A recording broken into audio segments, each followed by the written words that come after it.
sumy na Akropolis, Partenon za mną. No słuchajcie, nie przychodźcie tu, zaruski wam powiem. W ogóle bez drogo, 30 euro go dali. No kupcie bilet, ticket wcześniej, to my zapłacili 37 euro, ja.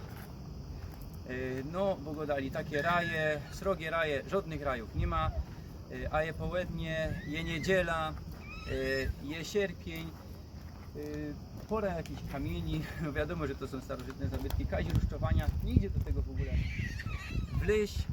No i co jeszcze, doszło do międzynacyjowego skandalu.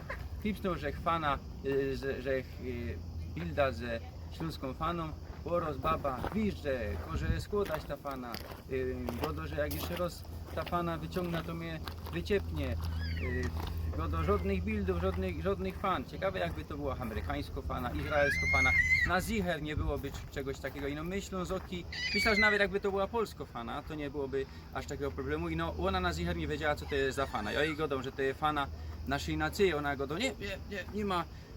Ja proszę europosła Kochuta, co by interweniował we Brukseli. No i my, Ślązoki, nie mamy żadnej ochrony niestety, bo nie są my oficjalnie uważani za nację.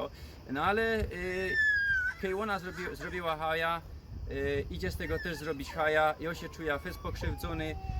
No i Ślązoki, nie przychodźcie tutaj. To wszystko z dołu widać, tutaj i tak nikaj nie wleziecie.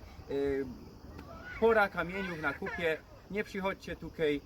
Nie werci się i za ta cena też w ogóle się nie werci, a jak oni tak nos traktują Ślązoków, no mono inkrzyk też, no ale to jest nienormalne i o tej babie godą. Jeszcze mnie chcą wyciepować za to, że legalno fana, że